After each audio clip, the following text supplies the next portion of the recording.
Muy buenos días a todos. Vamos a dar comienzo a la actividad de hoy. Primero que nada, pues les quiero dar la bienvenida a todos los estudiantes y profesores presentes en la mañana de hoy. Vamos a dar comienzo a nuestro panel de diálogo sobre el concepto histórico en diferentes ámbitos, que es la historia. Les quiero dar la bienvenida a nuestros panelistas, la profesora López, el profesor Rosario, la profesora Becerra y el profesor Rodríguez. Espero que esta conferencia les ayude a expandir su pensamiento crítico sobre el concepto histórico y puedan apreciar la historia desde una nueva perspectiva. Espero que disfruten de la actividad. Ahora tendremos unos saludos a cargo del director del Departamento de Humanidades, el profesor Javier Hernández.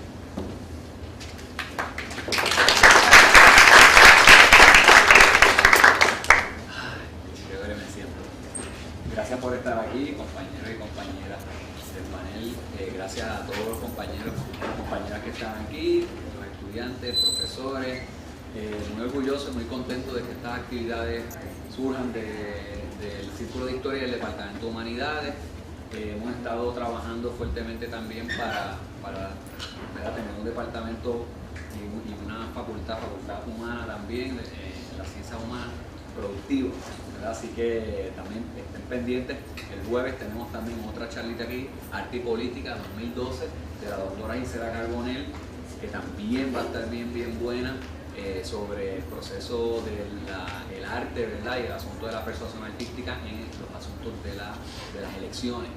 Así que los exhorto y les exhorto a todos y todas que estén aquí, vengan también y se disfruten esa conferencia. Y muchas gracias por estar aquí, muy contento de ver estas actividades en el departamento. Así que nos vemos ahí prontito en las preguntas. Saludos.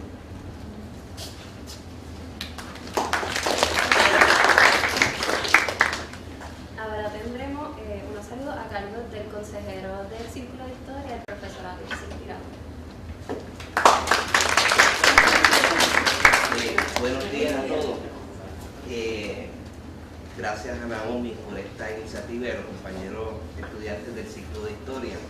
Quiero también agradecer a los compañeros de otras disciplinas del Departamento de Social, el profesor Rodríguez y la profesora Becerra del Departamento de Español, por acceder a debatir, ¿verdad?, sus ideas sobre la visión de la historia a través de las disciplinas de los compañeros de otros departamentos y también de los compañeros del Departamento de Humanidades, la compañera profesora Anabel López y el profesor Rosario, quienes también gustosamente han accedido a compartir sus ideas sobre qué es la historia y cómo nosotros nos vemos desde esta perspectiva.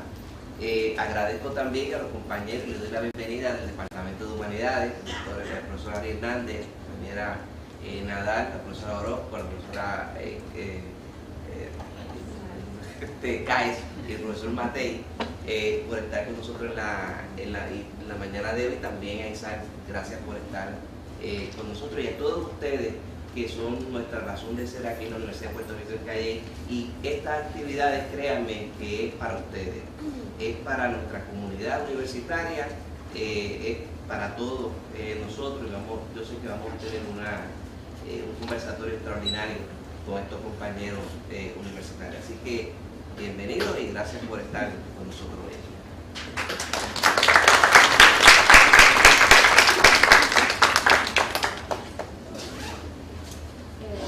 Pues bueno, esta primera parte de la conferencia la va a estar llevando la profesora Anabel López, y ella realizó un bachillerato en Historia en este recinto, en la UPR de Calle. Tiene una maestría en Historia de la Universidad de Puerto Rico en Río Piedras. Ha realizado varias investigaciones, entre ellas la historia del Colegio Universitario de Calle, y se encuentra realizando su tesis doctoral en Historia de las Américas en el recinto de la Inter. Con ustedes, Anabel López.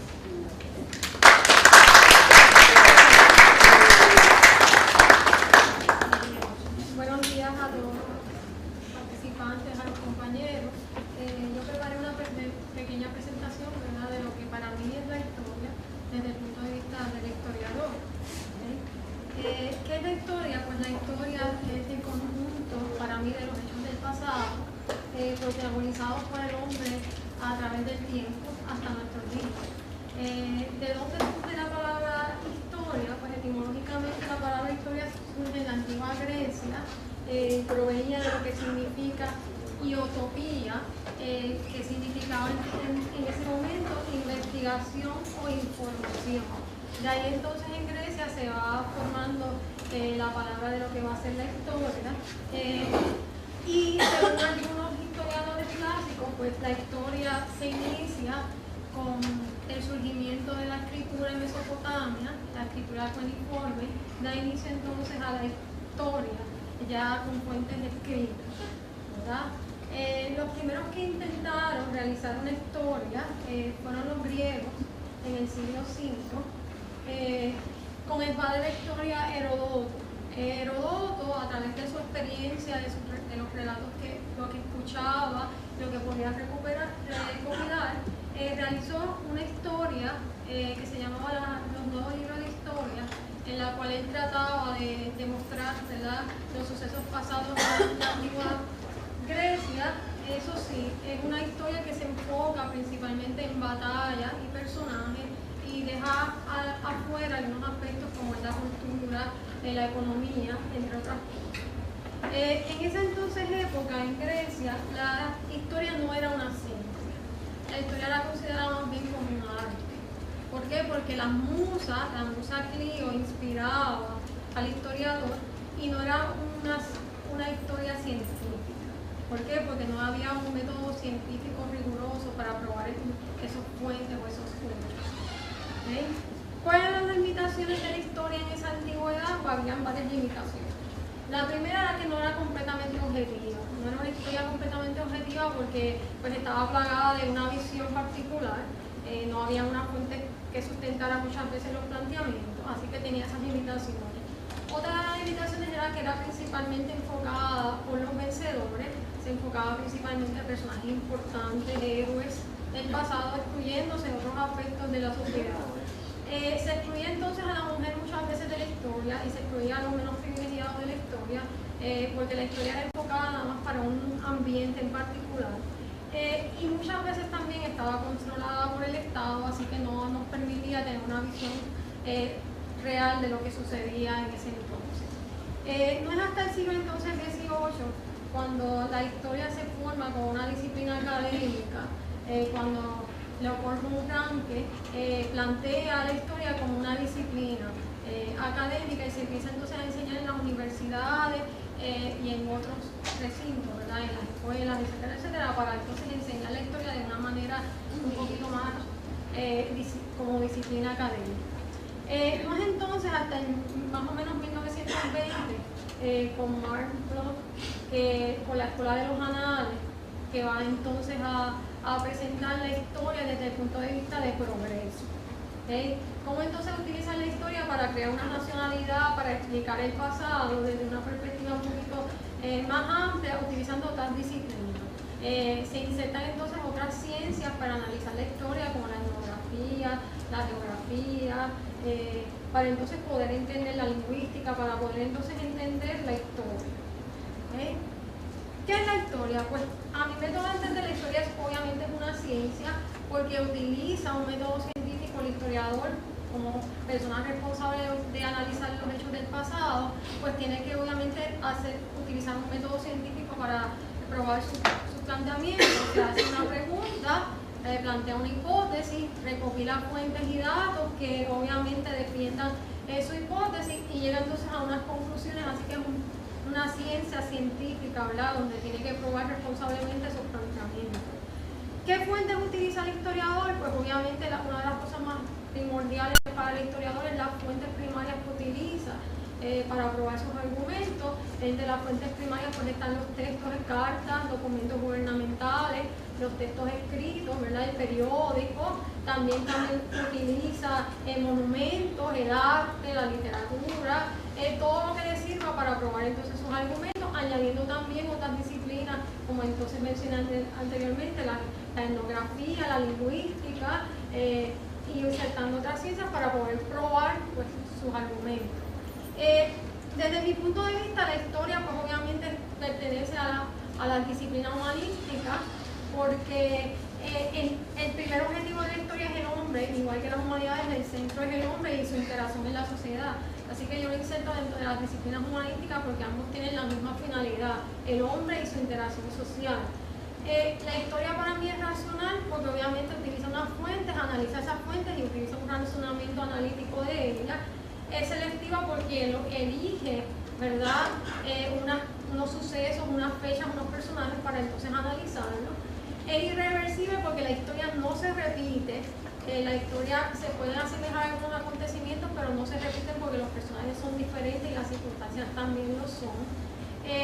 Selecciona obviamente un tiempo y espacio, una fecha, una cronología para entonces estudiar un suceso, y obviamente es prospectiva porque estudiando ese pasado nos permite hacer proyecciones futuras, ¿verdad?, para ver lo que es la historia eventualmente, ¿verdad?, lo que va a pasar en el futuro, ¿no? Nos permite hacer proyecciones. Eso sí, la historia no es absoluta, y eso que quede claro. Los historiadores no pretendemos hacer historias absolutas ni definitivas. ¿Por qué? Porque el historiador tiene que estar sujeto a nuevas investigaciones y nuevos hallazgos. Quiere decir que yo puedo hacer una investigación hoy y mañana viene un historiador y me contradice esos argumentos y obviamente me debate y me cae mucho de mis planteamientos. Así que yo tengo que estar abierto a nuevas investigaciones y nuevos hallazgos. ¿Okay? ¿Para qué entonces nos sirve el estudio de la historia? Y ahí lo voy a dejar. Pues para mí la historia nos sirve para entender el pasado, para contestar las preguntas del presente, para formar obviamente una identidad como pueblo, para refutar o confirmar los planteamientos de los vencedores y sobre todo para rescatar a los vencidos. ¿Sí? Ese es mi punto de vista de la historia.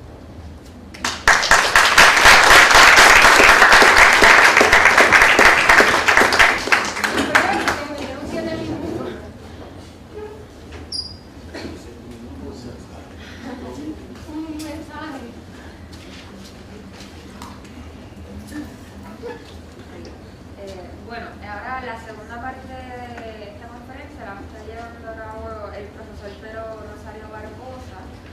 Él realizó un bachillerato y maestría en filosofía en la UPR Río Piedras. Sus especialidades son en la epistemología, filosofía de las ciencias y fenomenología de Husserl. Ha tomado cursos también graduados en historia, y aquí lo tengo con el profesor Rosario.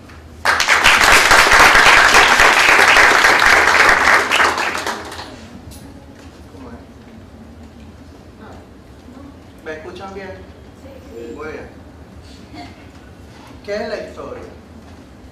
Es bien difícil para un filósofo resumir en 8 minutos en pensar en torno a cualquier tema, especialmente uno tan difícil como el de la esencia de la historia. Estamos preguntando qué es la historia. Y aquí una breve exposición al respecto, muy apretada, informal, etcétera, etcétera. En primer lugar, la historia es una ciencia. Por ello, no quiero decir que la historia es en cada aspecto equivalente a la física, la biología o la química. No estoy diciendo que la historia es una ciencia natural, como lo han pretendido los cientificistas a través del tiempo. La historia es ciencia en el sentido de la palabra Wissenschaft en alemán, un campo que provee conocimiento específicamente del pasado de la humanidad. La historia es una ciencia sobre verdades de hechos, no verdades de razón. No podemos inferir con seguridad lógica y a priori lo que verdaderamente ocurrió en el pasado a partir de los datos disponibles. Eso significa que la praxis de la historia parte de varios supuestos. Primero, que ciertos eventos efectivamente ocurrieron y que podemos conocer al menos algunos de ellos. El referente de la investigación histórica son los hechos en el sentido real y objetual del término.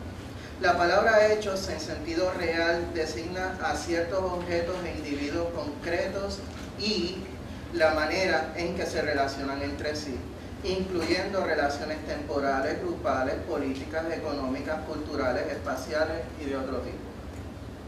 Segundo, cada uno de los hechos implica lógica e idealmente una gama de verdades, es decir, juicios que tienen a esos hechos como referentes.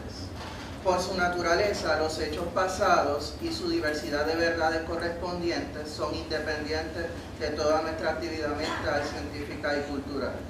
Y tercero, la praxis de la historia parte de la premisa de la posibilidad de conocer algunas verdades referentes a hechos pasados. Quisiera elaborar un poco en torno al objeto de estudio de la historia. Los hechos sociales son, por su naturaleza, altamente complejos. La humanidad es una interacción de individuos y grupos a diversos niveles en diferentes estratos que emergieron a medida que la humanidad fue evolucionando. Estos estratos son biológicos, económicos, políticos, religiosos y culturales en general. Cada uno de ellos adquiere vida propia, lo que significa de que a pesar de que su autoría radica en los seres humanos, en cierto sentido también se escapa de la voluntad de sus autores. Epistemológicamente hablando, este drama estratificado hace que sea imposible captar todas y cada una de las verdades referentes a hechos reales dentro de ese panorama, que se sigue haciendo cada vez más complejo a medida que pasa el tiempo.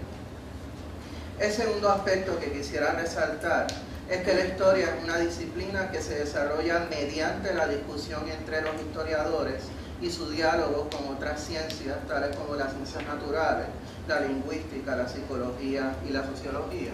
Pueden haber otros. Sin embargo, los historiadores se hallan dentro de un contexto social específico, lo que significa que su visión del pasado está comprometido por su conceptuación del mundo y por sus prejuicios en una época específica.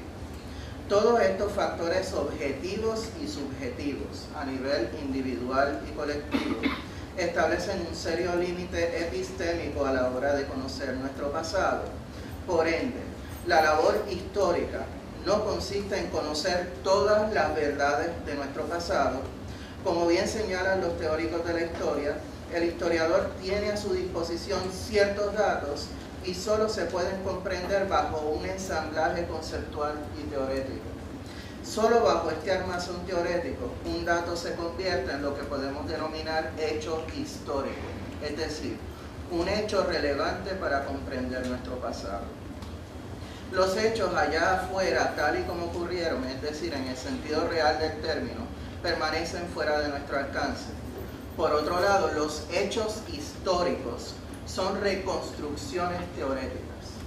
A partir de la teoría y de los datos disponibles, el historiador reconstruye el pasado. Desde esta perspectiva, el hecho realmente ocurrido no necesariamente corresponde al hecho histórico que ha sido reconstruido por el historiador y viceversa. El panorama histórico que se erige sobre estos hechos históricos también es una reconstrucción teórica. En ese sentido, todo lo que conocemos de la historia es ficción, pero es ficción, como diría Husserl, con fundamento en re, es decir, con fundamento en la cosa. ¿Qué cosa? Descubrimientos arqueológicos, paleográficos, geográficos, genéticos, documentales, literarios, entre otros. Los hechos históricos y la secuencia de acontecimientos hilados en base a ellos son ficciones que aspiran a reconstruir el pasado lo mejor parecido a lo que realmente fue. Para eso, la historia, como toda ciencia, necesita tres cosas. Primero, los recursos metodológicos desarrollados dentro de la historiografía y dentro de diversas otras disciplinas. Segundo, la imaginación del historiador, ya que no es posible establecer una ciencia sin imaginación. Este es un recurso importante, aunque no infalible, para entender nuestro pasado. Finalmente, hace falta el drama de la interacción entre los mismos historiadores, quienes sostienen puntos de vista y marcos teoréticos distintos.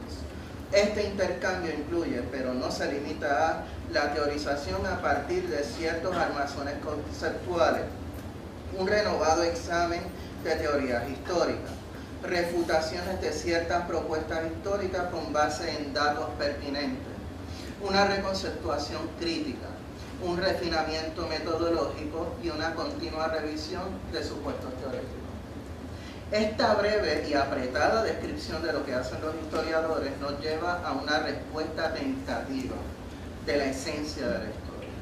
La respuesta que ofrecemos aquí es imperfectamente análoga a la que la neurociencia ha propuesto en cuanto a nuestra facultad mental de la memoria.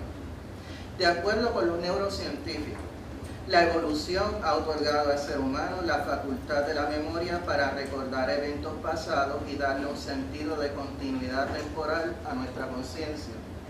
Sin embargo, la memoria no es una grabadora que contiene todos los hechos que hemos vivido, sino que más bien guarda algunos patrones de lo que hemos experimentado y reconstruye el pasado a partir de una metodología adoptada por nuestros procesos mentales que han sido programados por la mano invisible y ciega de la selección natural. Por eso, normalmente nuestra memoria es falible, pero es útil para recuperar nuestro pasado. La historia no es otra cosa que una actividad social inteligente, de ahí la imperfección en la analogía, ¿verdad?, en el que nosotros, los individuos, grupos, pueblos, naciones y la humanidad entera intentamos recordar nuestro verdadero pasado, aunque este conocimiento sea falible y parcial. Por eso escogemos aquellos hechos históricos que nos son pertinentes para darle sentido a los datos que el pasado nos ha legado. Esto le otorga a la humanidad, compuesta por entes sociales y culturales, una dirección temporal a nuestra conciencia colectiva que nos permite comprender cómo del pasado llegamos a nuestro presente y nos señala nuestro curso a seguir en el futuro. Muchas gracias.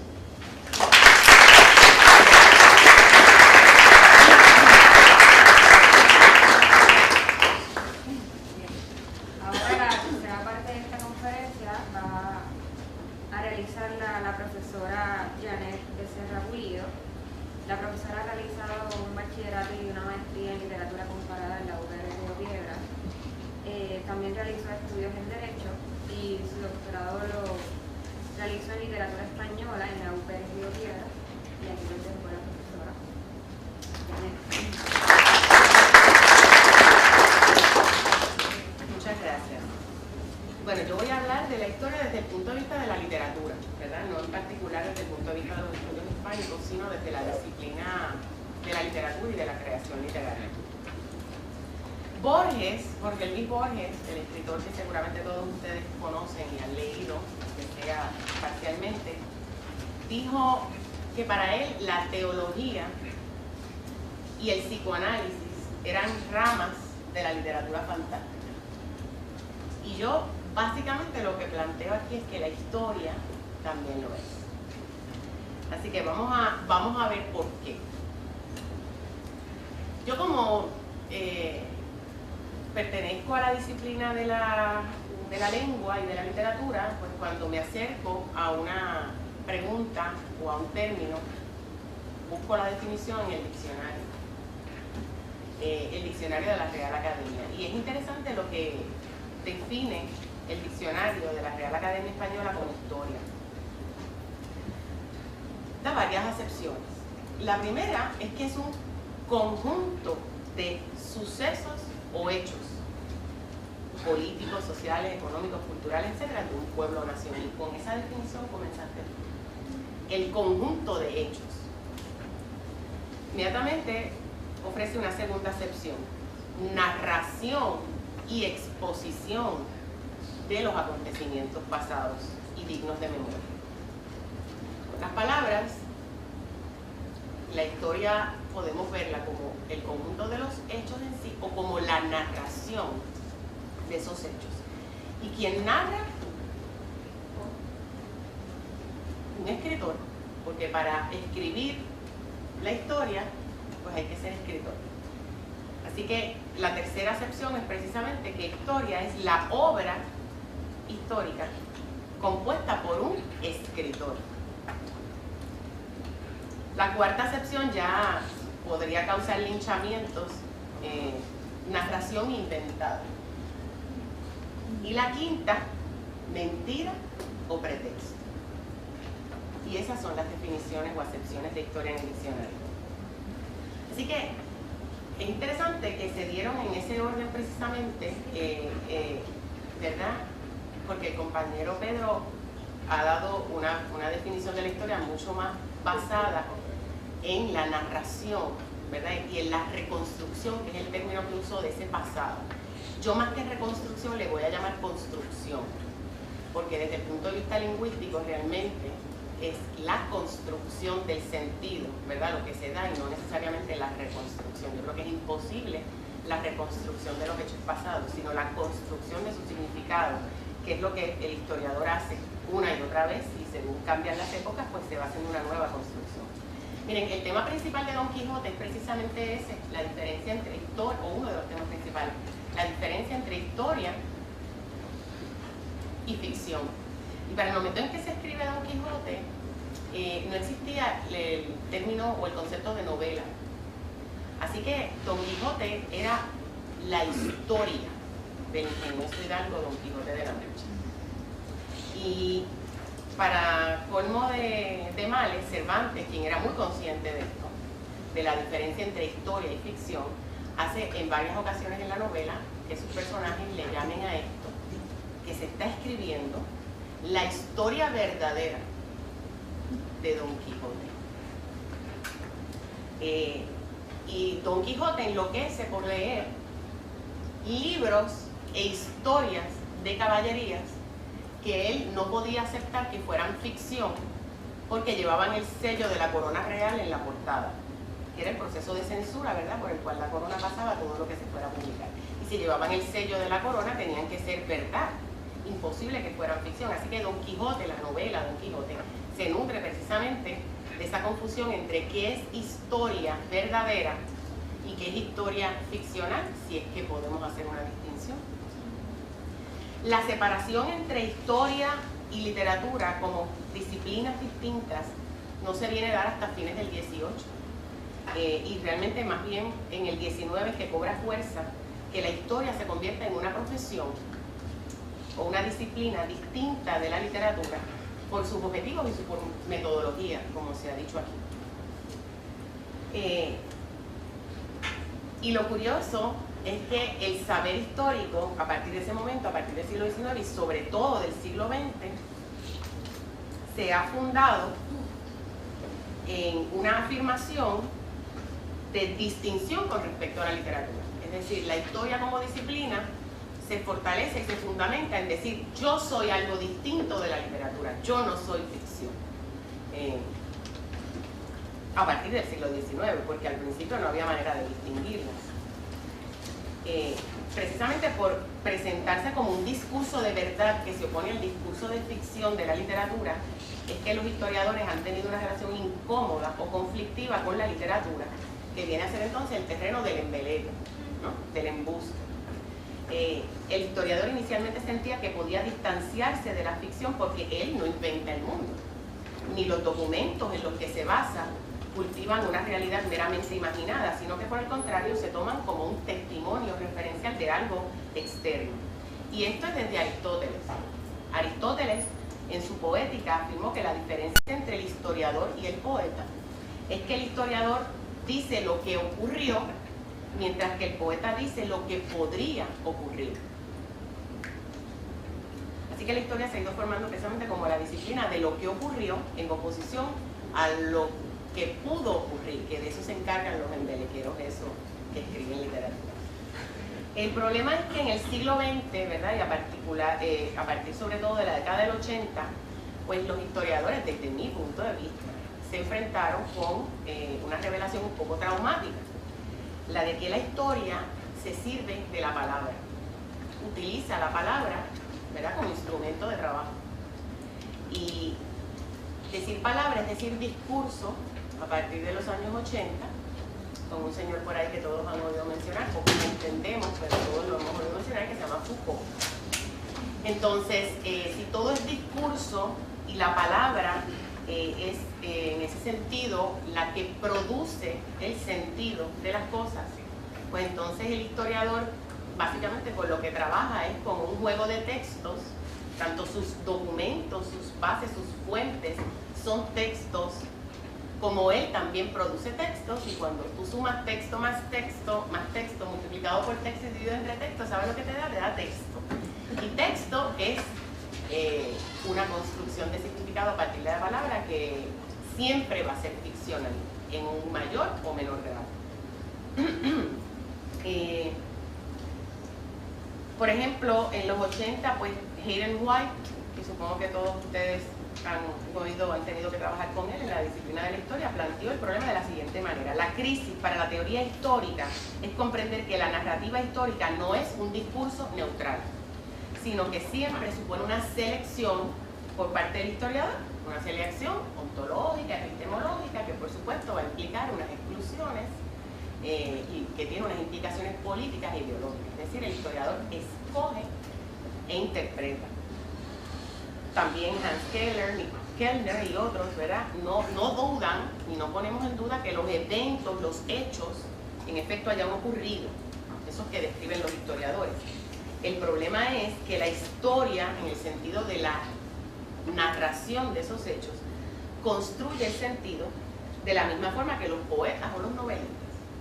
Y en Metahistory, White parte de la premisa de que ningún evento es una historia por sí mismo, ningún hecho es una historia por sí mismo, y que la tarea del historiador es transferir los eventos y hechos a un marco narrativo, es decir, los tiene que convertir en historia. Las relaciones entre los hechos no se dan de forma espontánea, se construyen a partir de la reflexión del historiador. En suma, White encuentra el proceso de ficcionalización en la forma en que la materia prima, esa fuente, se transforma en una historia en la pluma del historiador. La narrativa histórica dota a los eventos de una coherencia al darle significación, y para repeler el caos y para darle el sentido de continuidad del que hablaba el compañero, hay que usar formas literarias preexistentes, una cosita que se llama retórica, ¿verdad? Y estamos ahí en el terreno de la literatura. Ángel Rama, por ejemplo, planteaba que con el objetivo de construir una realidad social que luego pasaría a ser contada como la historia oficial, la inteligencia trabajó al lado de los gobiernos latinoamericanos para crear la identidad nacional y construir un Estado-nación. O sea que la historia oficial se escribe, igual que una novela, y un cuento de hadas. Y si miramos ahora mismo el debate político en Puerto Rico en estos momentos, en las pasadas semanas, precisamente uno de los argumentos que se trae repetidamente en contra del candidato Fortuño a la reelección es que él está hablando a Puerto Rico de un país que no existe, que está mejor económicamente, etc. Entonces, los que quieren refutarlo dicen precisamente, pero es que eso que él está describiendo no existe. Bueno, pero es que eso pasa siempre, ¿no? La historia oficial es siempre una invención, es un cuento, una novela. Aquí lo que nos estamos planteando es que la historia marginal también lo es, porque no tenemos por qué otorgarle más legitimidad o veracidad o motivaciones nobles a los historiadores marginales, ¿verdad? También tienen sus agendas y puntos, sus nociones de mundo. Así que ya no podemos creer, ¿verdad?, ingenuamente que existe una verdad histórica y que además se puede contar de forma objetiva, verídica y lineal. La realidad y la verdad no son entidades que uno pueda accesar directamente, sino que, aun cuando uno quiera representarlas objetivamente, son eso, son interpretaciones de interpretaciones de interpretaciones de interpretaciones. Y además está todo lo que se nos omite, ¿verdad? Porque siempre que, como también comentó Anabel, todo lo que se nos cuenta implica lo que se dejó de contar. Y lo que se dejó de contar forma parte del mundo y forma parte, ¿verdad?, de la historia, tanto como lo que se cuenta. Así que, claro que la intención del historiador bien intencionado no pretende jamás ser caprichoso o parcializado. Y sus interpretaciones u omisiones, que sí son caprichosas y parcializadas, no son su culpa, no son su voluntad, son el resultado de unos procesos culturales que no debemos ver como buenos o malos, que incluso escapan a su control, ¿verdad? Él es fruto de un momento, de una visión de mundo en la cual pues va a interpretar las cosas de cierta manera y a omitir otras, y va más allá ¿verdad?, de que le podamos atribuir maldad al construir ciertas nociones de la verdad. Entonces, para ir apurando, podríamos hablar entonces quizás de una egohistoria. Quizás el historiador lo que escribe es realmente su propia historia, sus recuerdos de juventud y de adolescencia y de infancia y cómo lo formaron como ser pensante, ¿verdad? Y cómo construyen su visión de mundo. Y entonces, pues, yo no creo en la distinción entre el método científico y el método artístico como dos métodos opuestos. Creo que ambos son tan válidos para comprender el mundo, ¿verdad? Son igualmente válidos para comprender el mundo. Desde los rollos del Mar Muerto hasta poemas, son textos, ambos con igual validez. Los registros parroquiales, ¿verdad? Que es otro texto que el historiador va a utilizar, son también construcciones del lenguaje, los comunicados gubernamentales, obviamente lo son, y todos van a estar sujetos a unos estilos particulares y a las convenciones de la sociedad que los produce, así que yo no creo, ni tampoco Helen White ni Keith Thomas, que hayan diferencias fundamentales entre las fuentes literarias y las no literarias. Entonces, ejemplos obvios de fuentes. ¿Puede ser la literatura fuente para escribir historia? Pues claro que sí. Yo creo que no hay mejor libro o serie de libros para entender la España del 19 que los episodios nacionales del Cal II. Creo que no hay mejor fuente para entender la conciencia de un esclavo que Biografía de un cimarrón de Miguel Barnett. Creo que no hay mejor documento para entender el Puerto Rico del siglo XIX que el Jíbaro de Manuel Alonso. Y así podríamos citar, ¿verdad? Bueno, La cabaña del tío Tom, que se considera uno de los detonantes de la guerra civil y es una obra de ficción por la, ¿verdad?, la visión del esclavo que presentó. Y así podríamos mencionar muchísimos: Shakespeare, Balzac, Dostoyevsky, etc. Así que historiadores como Américo Castro, José María Barabal han utilizado la literatura como fuente para recrear o interpretar la historia. Recuerden que la obra literaria es un hecho histórico por sí mismo, es uno de esos hechos que podríamos citar, ¿verdad?, como hechos aislados. Es fruto de un momento, así que es un evento histórico, ¿verdad? Reescribir una obra y publicarla es un evento histórico que el historiador puede utilizar como fuente. Hay un libro que se llama Hispanoamérica en sus novelas, de Morales Padrón, que es la Biblia de cómo tú puedes entender la historia de América a través de sus novelas, de América Latina. Y bueno, para terminar, ¿cuál es la postura actual? Yo creo que el historiador se tiene que servir de la literatura, igual que el escritor se sirve de la historia para construir sus ficciones. Ya hoy quizás no podemos afirmar de forma tan radical como en los 90 que todo es ficción. Creo que ya hemos superado esa fase también. Sostener que todo es fruto de la imaginación, defender que el pasado es una mera convención o que, ¿verdad?, que fue meramente un pacto de verdad que hicieron los lectores con los historiadores, como Alego Barthes, son argumentos que quizás ya hoy no se sostienen o que son debatibles, pero ciertamente son importantes que el historiador los tome en cuenta, ¿verdad?, cuando escribe, porque sin duda siguen siendo medias verdades. A Carlo Ginzburg se le preguntó en 1982, un historiador importantísimo en Italia, se le preguntó: ¿qué le aconsejarías a los muchachos que quieren dedicarse a la historia? Y su respuesta fue: leer novelas, muchísimas novelas. Y es que la novela es útil no solamente porque nos da el contexto y no meramente porque dice lo que pudo haber ocurrido, sino en efecto porque nos permite ver en profundidad, convivir con personajes en profundidad, una profundidad psicológica, ontológica, ¿verdad?, que no va a darnos quizás otro tipo de fuente. Y como son productos de un momento histórico, ahí el historiador se puede servir de un material valiosísimo. Es decir, esos personajes son tan reales como cualquier otro ser de carne y hueso que vivieron, porque a fin de cuentas son fruto de la imaginación de un ser de esa misma época. Y eso incluso en obras que no son sincrónicas con el momento que retratan, ¿verdad? Eso da igual.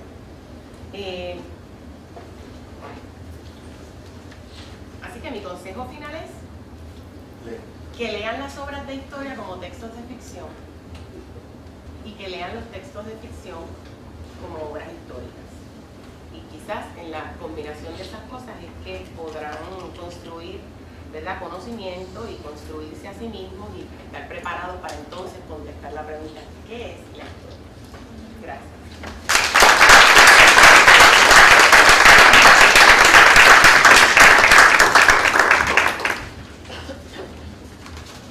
Ahora, para culminar la conferencia de qué es la historia, nos va a estar hablando el profesor Ángel Rodríguez, el cual realizó un bachillerato en psicología en la UPR Río Piedras, una maestría en trabajo social comunitario, donde su tesis fue Mujeres Negras Trabajadoras, aportación a la historia, y realizó un doctorado en sociología en Purdue University en Indiana. Y aquí lo dejo con Rodríguez.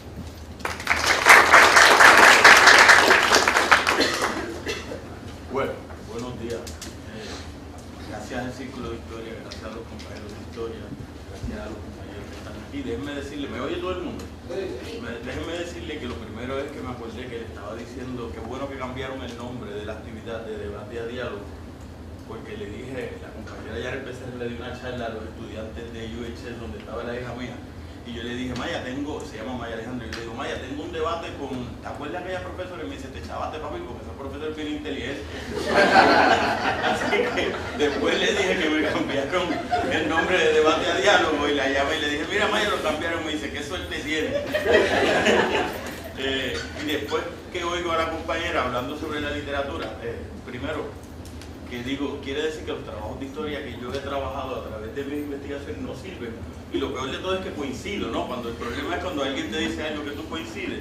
Entonces, cuando me preguntan qué es la historia, yo me pongo a pensar sobre qué cosas quería decir, porque después de todo son tantas las cosas que uno va trabajando, que uno va leyendo en distintas circunstancias, que la pregunta de manera absoluta sobre qué es la historia, y sobre todo desde la sociología, que es una disciplina tan vieja como lo es la disciplina de la historia también, se me complica.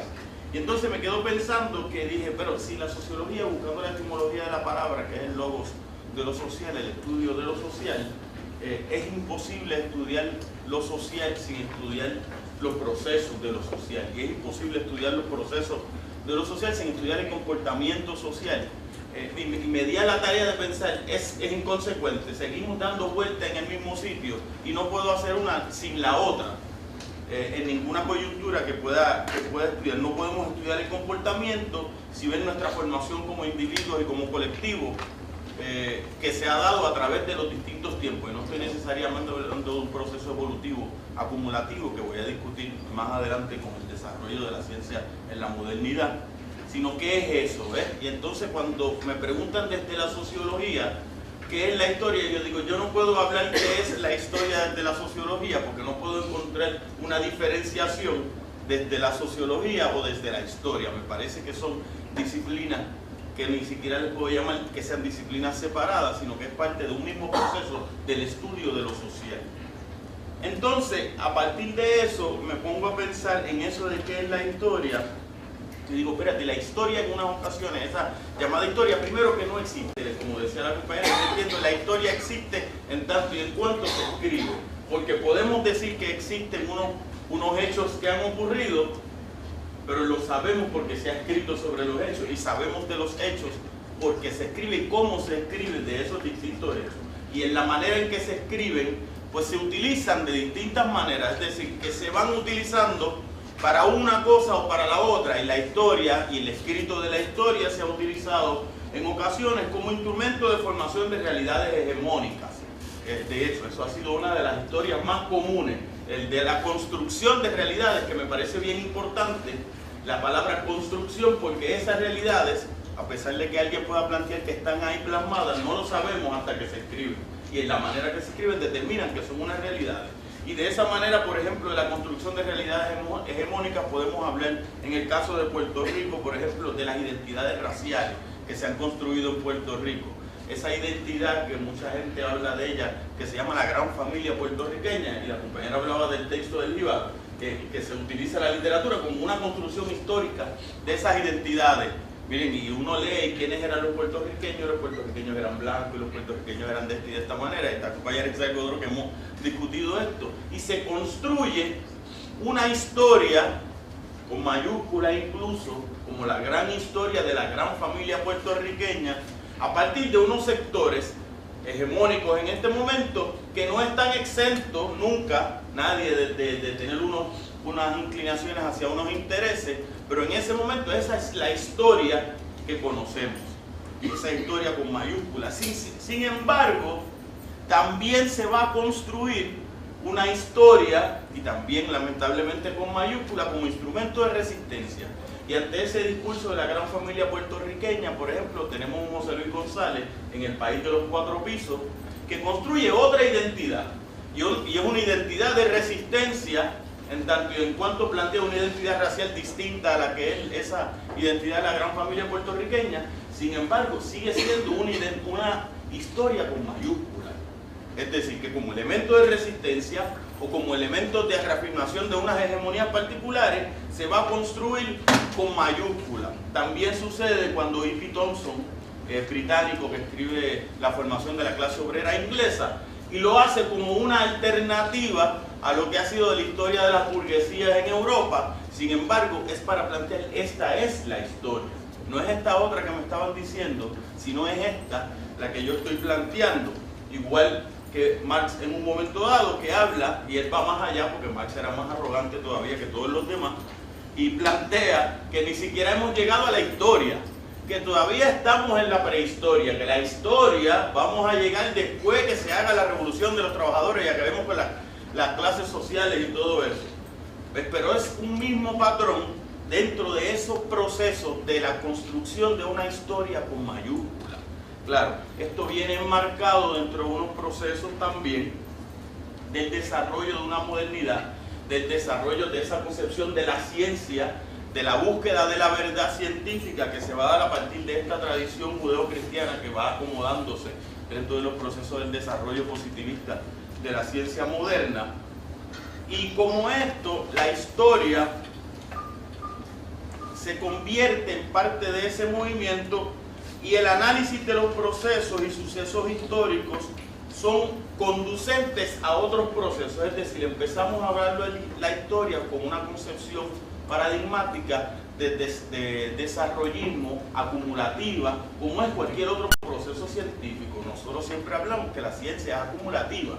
Pues la historia como disciplina, esa historia con mayúsculas, se empieza a trabajar desde ese momento, incluyendo estas historias con mayúsculas, pero que son elementos de resistencia, siguen siendo acumulativos. Por ejemplo, Carlos Marx hablaba de la lucha de clases es el motor de la historia.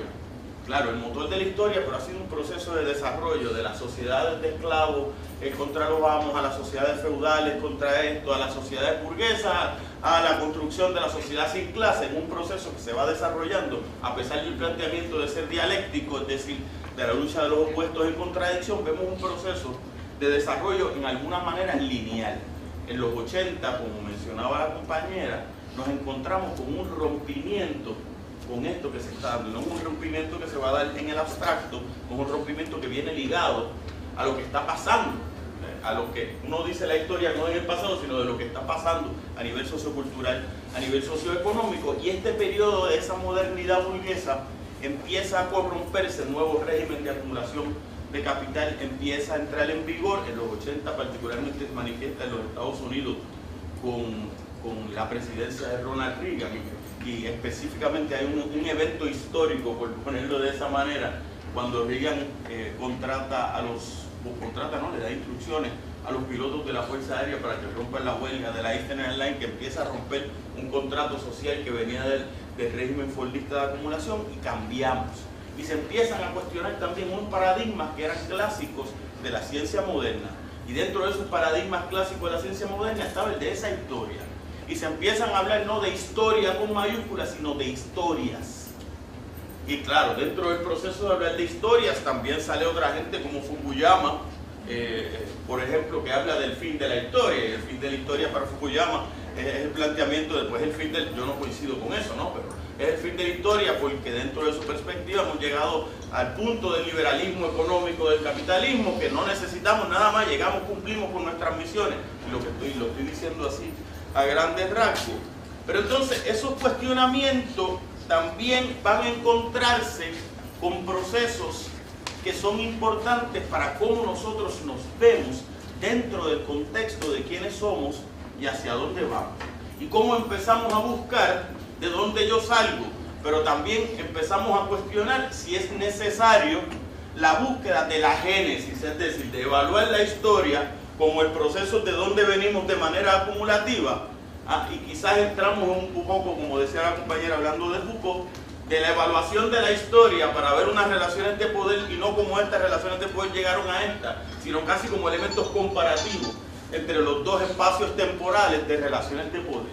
Y a mí me parece que estamos en un momento que va fundamentalmente como ese, que hay como parte de los rompimientos paradigmáticos que tenemos en la ciencia. La disciplina de la historia se encuentra en la encrucijada también de estos rompimientos paradigmáticos.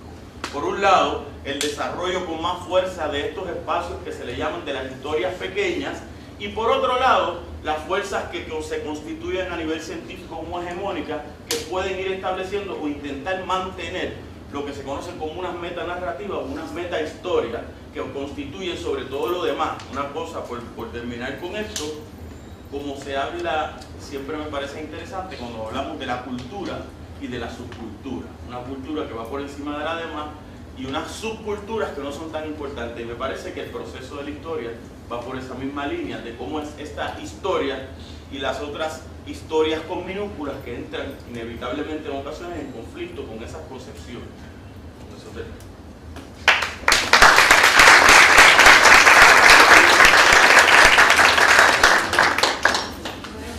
Para la siguiente parte de esta conferencia, quisiéramos que si alguno de ustedes tiene unas preguntas a los profesores, este es el momento, y si los profesores desean aclarar algo o hablar sobre sus presentaciones. El turno de refutación. Sí.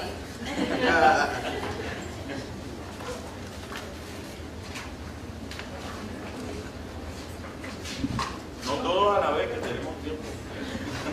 Ángel empezó diciendo, bueno, y no, porque entonces la historia y todo lo que yo he hecho, entonces no sirve, y me sentí tan ofendida. Porque si lo que tú estás queriendo decir es que la historia no sirve si es ficción, me estás diciendo que la ficción no sirve. No sirve desde que yo decía que era objetivo. ¿Vieron? Que la hija mía tenía razón. Sirve tanto una como la otra. Eso son la misma jerarquía.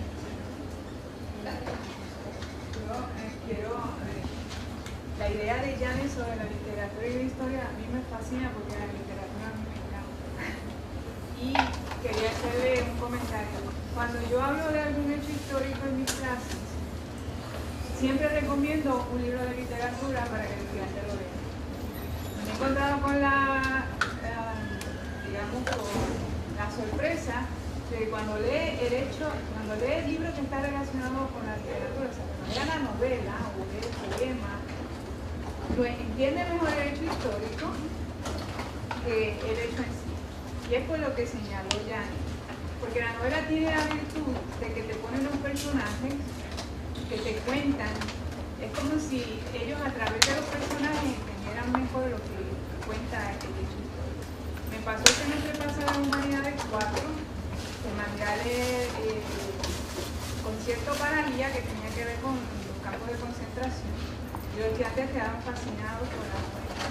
Entonces, cuando discutimos lo del holocausto en la Segunda Guerra Mundial, lo apreciaron más, porque tenían en su mente a Díaz, el personaje. O sea, que es impresionante.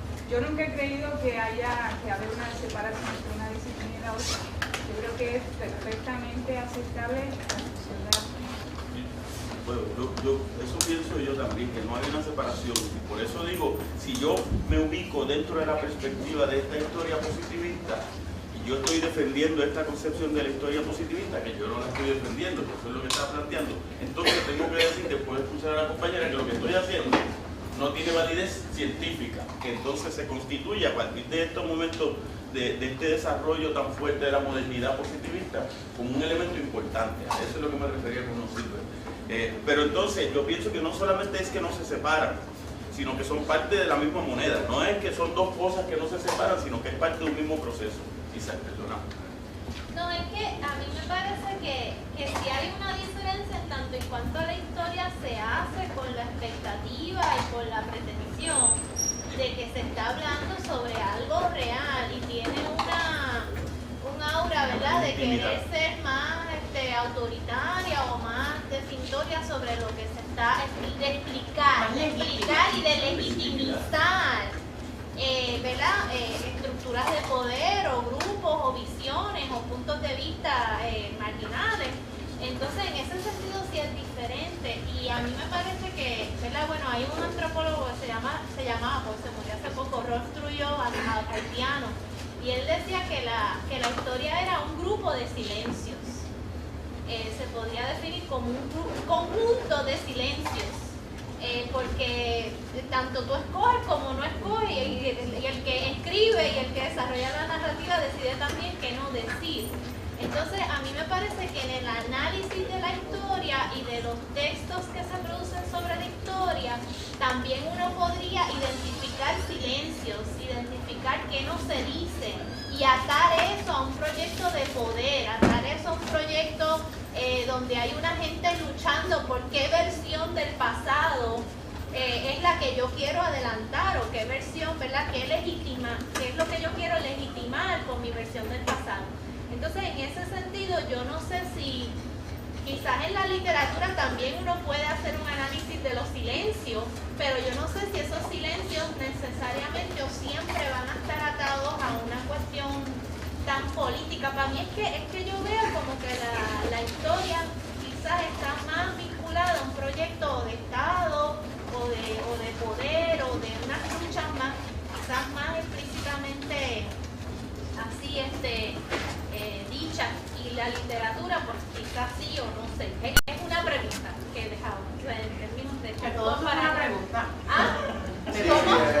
¿Cómo es? De todo es una pregunta.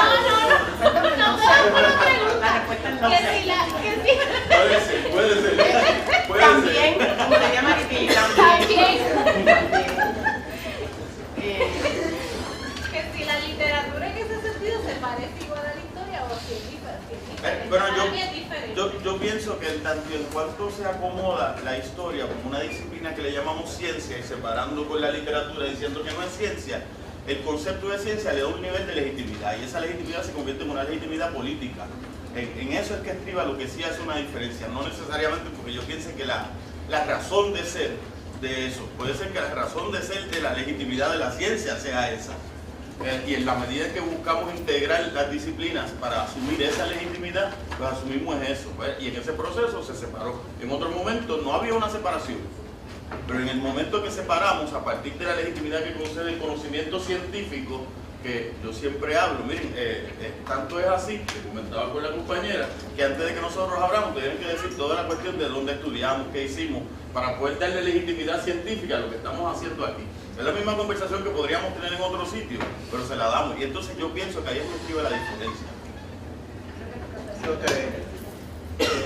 Voy a hacer casi como siempre, una voz disonante. ¿Verdad? Me parece, siempre se quiere hablar de la historia, ¿verdad?, dentro del marco de las relaciones políticas. Pero en la praxis de la historia, que yo por lo menos considero seria, y por lo menos que he podido ver a algunos compañeros historiadores, es subversiva. Pero no estoy hablando de subversividad en contra del sistema, puede serlo, pero puede ser incluso subversivo a los subversivos políticos. O sea que no estamos, podemos hablar de relaciones de poder, etcétera, pero en cierto sentido, creo yo, y aquí la voz disonante, ¿verdad? Hay una distinción muy importante entre la literatura y la historia, pero no por eso quiero decir que la literatura es, como usted dijo, un embeleco, ¿verdad? Hay literatura que es embeleco, hay literatura que no es embeleco, ¿verdad? Yo lo dije para ahorita. No, yo lo sé, por si acaso, o sea, no hago la distinción para decir la historia es lo que es y la literatura fuchi. Es más bien la literatura tiene su valor, y de hecho en muchos de los casos, cuando quiero que mis estudiantes aprendan algo de historia, yo utilizo también películas, literatura, ficción, etc. O sea, pero, por ejemplo, sí, es un dato, ¿verdad?, que Don Quijote de la Mancha fue escrito en una época particular. Yo me acuerdo cuando leí Don Quijote de la Mancha que me impactó una parte que no tiene ni pies ni cabeza en el sentido cronológico de la palabra, que es que termina, creo que era la lucha de Don Quijote con un vizcaíno, ¿verdad?, que terminó el documento. Entonces Cervantes se pone todo loco, no sabe qué hacer, y entonces va a algún sitio, ahí consigue, ¿verdad?, el documento que termina la gran batalla entre Don Quijote y el vizcaíno, ¿verdad? Pero entonces cuando uno mira el relato, y digo, no lo sé todo de memoria, cronológicamente, uno dice, contra, esto no tiene pies ni cabeza, no pega con Crazy Glue, pero yo como historiador no voy a buscar si esto ocurrió o no, ¿verdad? No voy a buscar ese evento. Por otro lado, hay obras literarias que pretenden decirnos lo que ocurrió, que tienen que someterse a crítica histórica, a partir de la evidencia, a partir de los documentos, etc. Si es una construcción, y en eso yo acepto su crítica, es una construcción del pasado, pero no es una construcción literaria como la batalla de Don Quijote con el vizcaíno.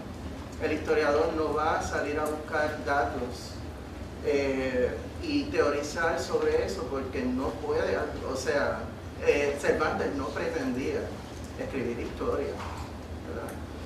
Es un documento bien importante para la historia, pero a qué nivel la cualidad literaria, ¿verdad?, de la teoría histórica versus Don Quijote difiere. Yo estoy a punto de publicar dentro de unas semanas, Dios mediante, ¿verdad?, un libro sobre Pablo de Tarso. Nuestra fuente principal son los Hechos de los Apóstoles en muchos de los casos, y hay que someterlo a crítica, ¿verdad? Es veraz, ¿verdad?, desde lo que conocemos de la antigua Roma, etcétera, etcétera, que un sumo sacerdote judío en Jerusalén mandó a perseguir a cristianos en Siria.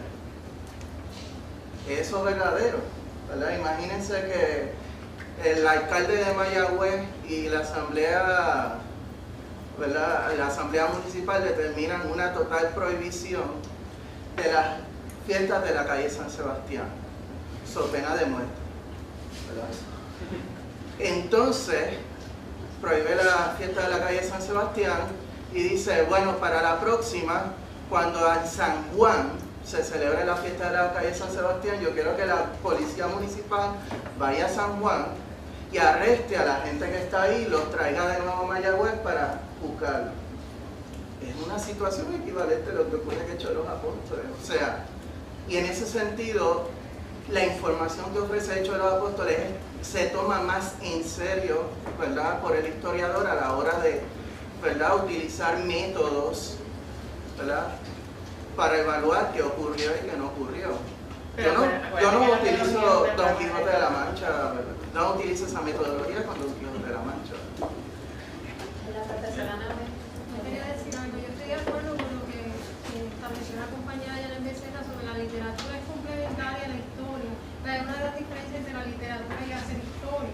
Es que el historiador necesita ampararse en una fuente, si no, pues pierde validez. En la literatura yo puedo crear lo que yo quiera, pero no necesito algo para sustentarlo. La historia obligatoriamente se necesita una fuente que sustente sus planteamientos. Yo no puedo ponerme a hablar aquí del Puerto Rico del siglo XVII y poner una perspectiva que tal vez sea real si no lo amparo en una fuente primaria, porque entonces cae entonces en una ficción fantástica y no tiene validez historiográfica. Es que las fuentes de información, el historiador está sujeto a esa fuente y a veces quiere probar unas cosas pero no tiene las fuentes para probarlas, así que se le limita las circunstancias.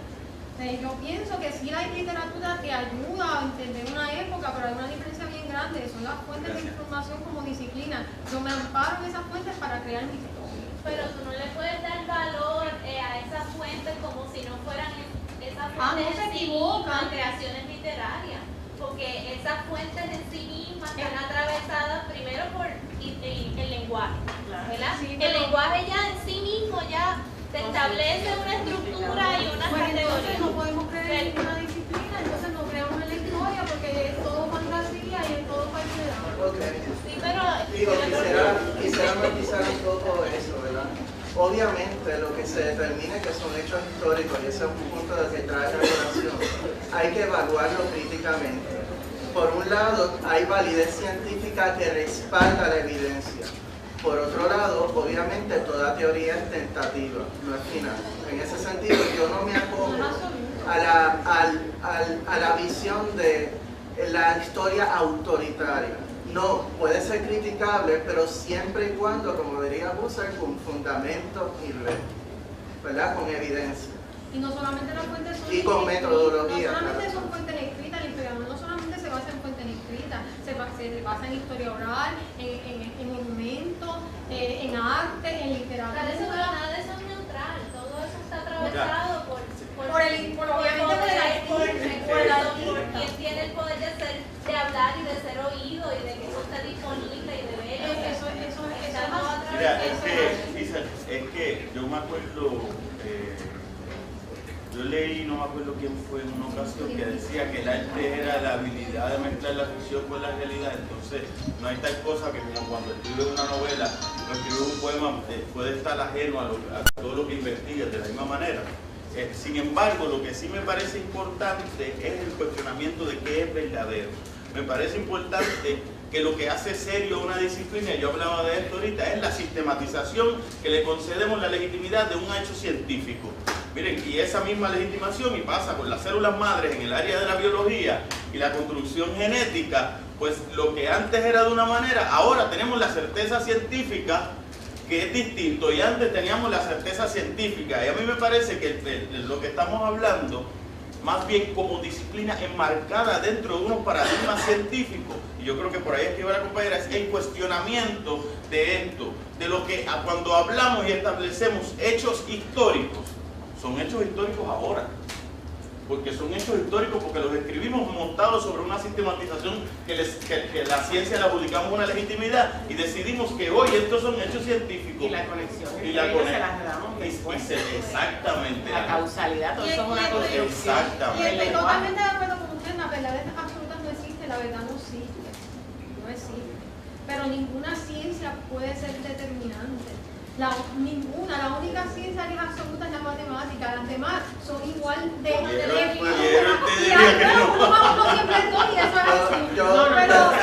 la ciencia, todas las disciplinas científicas, todas las ramas de la ciencia no son absolutas ninguna. Igual tampoco lo es la historia, ni la historia ni ninguna ciencia lo es. Bueno, yo soy platonista, así que yo sí creo en la verdad absoluta. Lo que yo no creo, lo que yo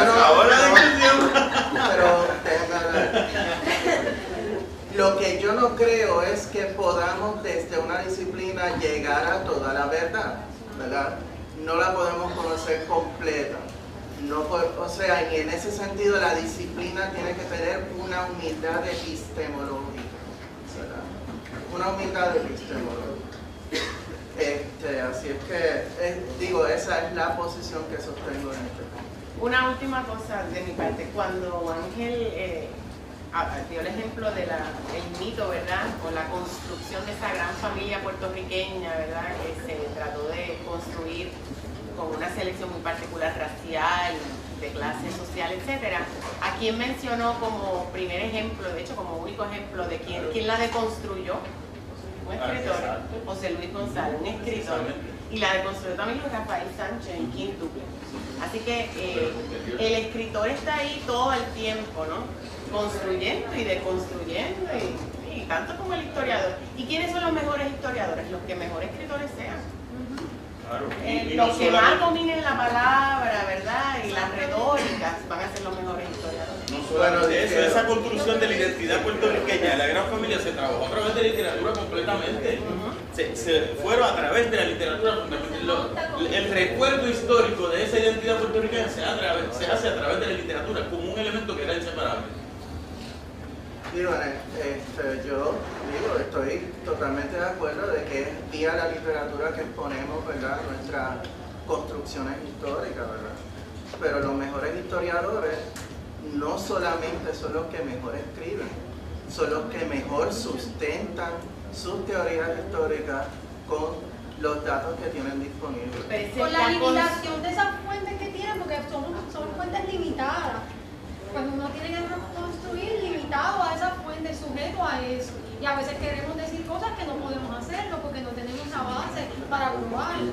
Así que estamos limitados a esas fuentes. Por ejemplo, y voy a dar un ejemplo, perdonen que mis ejemplos sean de la Biblia, ¿verdad? Pero es que he estado trabajando tanto en ese tema historiográficamente.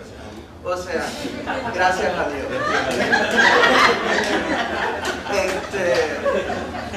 Pero por ejemplo, si usted mira el Antiguo Testamento, usted se da cuenta de que hay una agenda política del sector religioso de Jerusalén, ¿verdad?, en presentar a la religión hebrea como una ciencia, como una religión puramente monoteísta.